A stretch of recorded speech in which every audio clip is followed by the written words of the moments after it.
these 70-ton granite beams, which to put in context, a 70-ton beam is equivalent in weight to 35 large SUVs. These 70-ton granite beams have been elevated to a height of more than 350 feet above the ground and carefully and precisely placed in position. It is very hard for archaeologists to explain how that was done using purely leverage and mechanical advantage. You can say, oh, perhaps they built a ramp and hauled the stones up the ramp. But then you have to confront basic laws of physics. You can't haul a stone weighing tens of tons up a slope that exceeds 10 degrees. Then you start doing the calculation. How long a ramp do I need with a 10-degree slope to get to 350 feet above the ground? And the answer is you need a fucking long ramp, which should still be there, because it couldn't have been a sand ramp. It would have collapsed under the weight of those stones. It had to be as massive as the pyramid itself. So this begins to seem like an absurd idea, the idea that is foisted on us by archaeology. Maybe the idea that they regard as absurd, namely that psychic powers were cultivated by ancient civilizations, that they could use powers of the human mind that we have allowed to lapse. Maybe that idea deserves further consideration.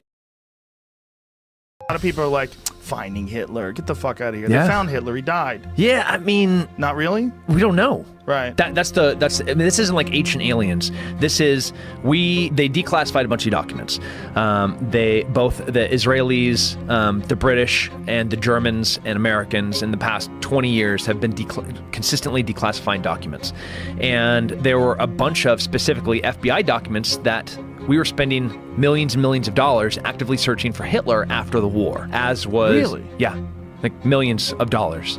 Like Hoover was like, no, send more FBI agents to South America, to North Africa, go to the Canary Islands, go to Spain, trying to find out where this guy went. The Russians got the body, and they got his skull. And when they brought it back to Moscow, nobody has ever been able to independently verify who and what this body is. They let one genetic test occur, and the body with the bullet holes that they said was Hitler, and have said, and that's the narrative, that's the story, that's all the eyewitness accounts that are even in the vicinity of collaborating with each other, and corroborating each other's testimony. Like the closest version, because none of it seems to be very accurate, is that, okay, here's Hitler's skull, and when they did the genetic testing, it's that of a 35-year-old woman. So they're like, oh, well, this isn't Hitler. So what you had in South America, both Chile and Argentina back-to-back had fascist regimes.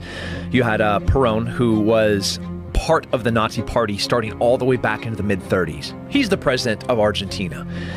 So the Red Cross, there was about 3 different rat lines that guys were able to successfully get out of Europe into South America. And there's no question that we're talking thousands, if not tens of thousands of high-ranking Nazis made it there. Tens of thousands? Tens of thousands. And I'm not talking like little soldiers. I'm talking high-ranking Nazis. But what you got in South America were isolated German-only communities. You could go into Bariloche, Argentina, and I'd be like, "Buenos dias, amigos," and they're like, "Guten Morgen?" I'm like, oh.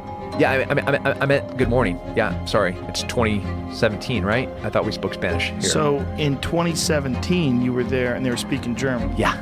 Whoa. Yeah. Well, I don't look very... I might look more European than I do. So it's just them seeing me walking down the street and be like, wow. Yeah. And there's tons of communities